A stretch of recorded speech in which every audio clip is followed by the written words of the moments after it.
So hey guys, welcome back to another video. देखो आज वाली वीडियो में हम उस चीज़ को देखने वाले हैं जिस चीज़ से हम दुनिया को देखते हैं, विच मीन्स हम बात कर रहे हैं ह्यूमन आई की। तो इस वीडियो में हम साथ में आपके नोट्स को भी डिस्कस करेंगे और समझेंगे भी कि हमारे पास ह्यूमन आई का स्ट्रक्चर कैसा है और ह्यूमन आई की वर्किंग क्या है। तो सबसे पहले यहाँ पे आप देख सकते हो हमारे पास ह्यूमन आई। तो हम ह्यूमन आई के बारे में है, it is the most valuable in sensitive sense organ, it is a remarkable optical instrument. मतलब हम ह्यूमन आई को इस तरह से कह सकते हैं कि एक ऐसा सेंस ऑर्गन है जिसकी वजह से हम देख सकते हैं चीज़ों को। और अब स्ट्रक्चर ऑफ आई की अगर बात करें तो सबसे पहले बात होती है स्क्लेरोटिक की, जिसको हम स्क्लेरा भी कहते हैं।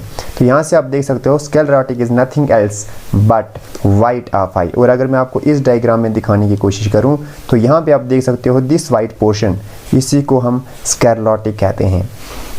इसका काम क्या होता है, which protects and holds the eyeball. यहाँ पे आप देख सकते हो हमने अपनी आई का जो बॉल है उसको घुमाया है, तो उसका काम कौन करता है, दिस वाइट पोर्शन ही करता है। सेकंड, अब अगर हम बात करें तो यहाँ पे बात होती है कॉर्निया की। तो cornea is nothing else, it is but transparent medium on front portion. सबसे पहले आपको ये बात ध्यान में रखनी है, ये जो आप डायग्राम देख रहे हो ये हमारी आई का साइड व्यू है, विच मीन्स ये आपका फ्रंट व्यू नहीं है। फ्रंट से हमारी आई कुछ ऐसी दिखती है, ये आपको पता है। तो ये साइड व्यू ऑफ द आई है, ना कि फ्रंट व्यू। आई होप ये क्लियर है आपको। तो कॉर्निया सबसे पहले आप अगर अपनी यहाँ पे आप देख सकते हो, ये जो हमारे पास ट्रांसपेरेंट सा मटेरियल है,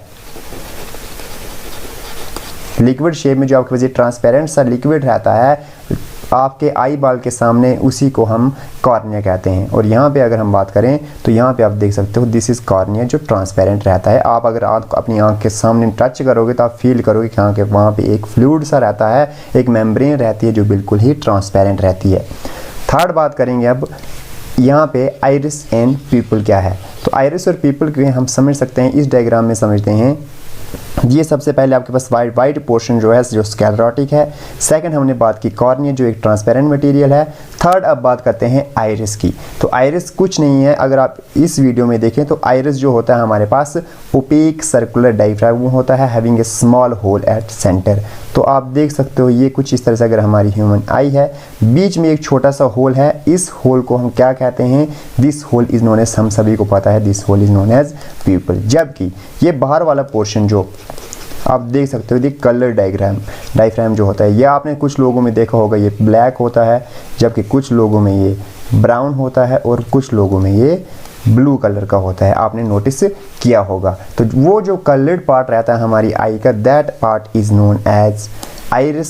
और बिल्कुल बीच में यहाँ पे आप देख सकते हो हमारे पास होता है एक छोटा सा होल, जहाँ से लाइट एंटर करती है। तो यहाँ पे आप देख सकते हो, यहाँ से दिस इज आइरिस। मैंने वापस से बोल दूँ ये साइड व्यू है, तो ये वाला जो पोर्शन आप देख रहे हो दिस इज आइरिस, और ये बीच में जो छोटा सा होल है दैट इज योर प्यूपल। तो ये क्या कहता है, under the muscular action of iris the size of the pupil becomes smaller in bright and larger in dim light। तो आप देख सकते हो यहाँ देख सकते हो आप प्यूपल और आइरिस कैसे काम करते हैं। यहाँ पे जैसे ही आप किसी डार्क रूम में एंटर करोगे तो डार्क रूम में हमारे प्यूपल का साइज जो है वो इंक्रीज करता है, जबकि जब हम बहुत सनी जगह, बहुत ब्राइट जगह पे होते हैं तो वहाँ पे हमारे प्यूपल का साइज़ कम हो जाता है। यहाँ पे आप देख सकते हो बिल्कुल छोटा सा पार्ट है, जबकि यहाँ पे आप देख सकते हो यहाँ पे प्यूपल बहुत बड़ा हो चुका है। ऐसा होता किसकी मदद से है, तो ये दोनों काम करता है। आइरिस जो है वो प्यूपल के साइज़ को इंक्रीज या डिक्रीज करता है। आई होप आपको इतनी सी बातें क्लियर हैं। नेक्स्ट बात करते हैं आई लेंस क्या होता है। तो इस यहाँ पे हम देख सकते हैं दिस पार्ट, ये वाला जो पार्ट आप देख रहे हो this part is known as eye lens. और आपको ये बात पता होनी चाहिए, जो हमारी आंख में लेंस होता है that is a by convex lens. हमारी आंख में एक बाई कन्वेक्स लेंस होता है, तो एक डबल कन्वेक्स लेंस होता है जो बिल्कुल ठीक प्यूपल के पीछे होता है, या यूँ कहें कि आइरिस के पीछे होता है। It is composed of fibrous jelly like material.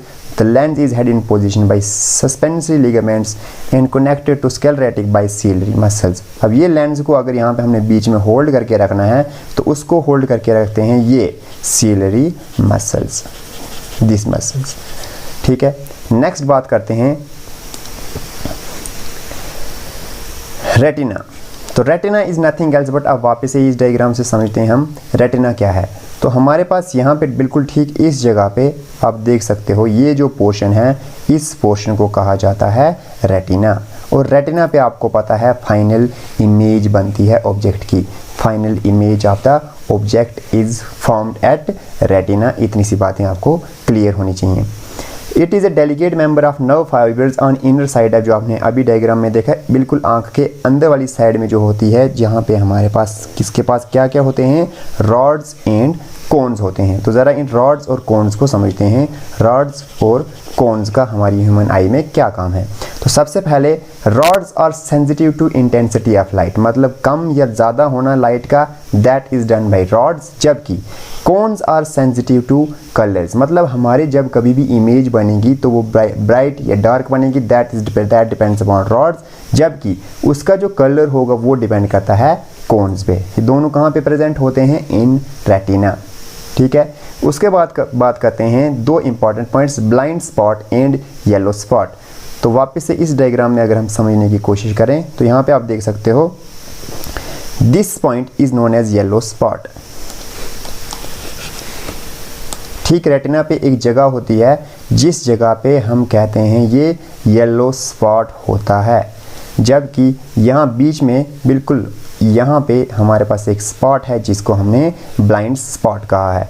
ठीक है, तो येलो और ब्लाइंड स्पॉट को समझते हैं। In the region where optic nerves enter eyeball there are no rods and cones. अब एक ऐसी जगह जहाँ पे ऑप्टिक नर्व्स हमारे आई बॉल को एंटर करती हैं, वहाँ पे कोई भी रॉड्स और कोन्स नहीं होते हैं। This region is totally insensitive to light, अब वहाँ पे कोई भी लाइट का इफेक्ट नहीं पड़ेगा, that's why this spot is known as blind spot.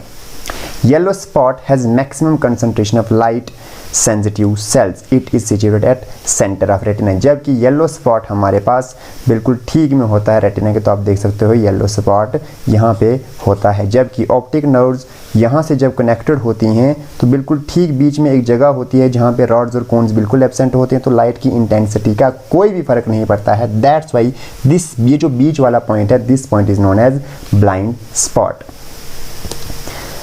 Next बात करते हैं चैम्बर्स ऑफ आइज। अब हमारी आइज में कितने चैम्बर बनते हैं, तो इस डायग्राम से हमें सब क्लियर हो जाएगा। सबसे पहले कहता है हमारी आइज का जो चैम्बर है, कितने चैम्बर्स हैं, तो वो हमारे पास हैं 2। ठीक है, 2 चैम्बर्स में बटी हुई है।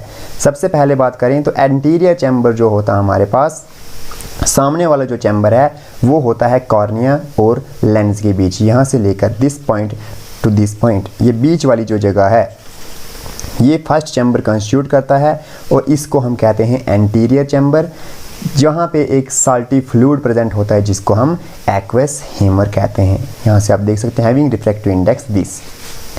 अब बात आ जाती है पोस्टीरियर चैम्बर। पोस्टीरियर चैम्बर होता है आई लेंस से लेकर रेटिना तक की दूरी, यहाँ देख सकते हो आप दिस ब्लू पोर्शन, ये जो आप देख सकते हो लेंस के पीछे से लेकर रेटिना तक की जो जगह है, that is also filled with another fluid which is known as vitreous humour. ये आप देख सकते हो एक और जेली टाइप फ्लूइड होता है जो होता है लेंस से लेकर रेटिना के बीच में। तो यहाँ पे 2 चैम्बर्स हमारे पास आँख के बन जाते हैं। एक चैम्बर होता है हमारे पास यहाँ से, और second, this is your chamber first and this is your chamber second. First chamber is known as anterior chamber while the other one is known as posterior chamber. I hope आपको यहाँ तक clear है। Next बात करते हैं how human I works. ठीक है, तो सबसे पहले काम कैसे होता है।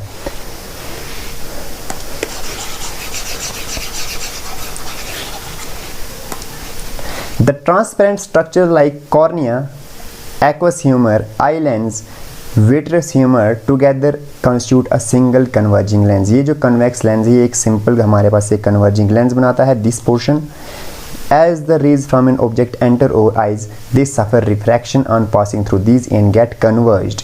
A real and inverted image is formed at retina. आपको इस लाइन को सबसे ज़्यादा ध्यान से समझना है। हमारे पास इमेज जो है वो रियल बट इन्वर्टेड बनती है।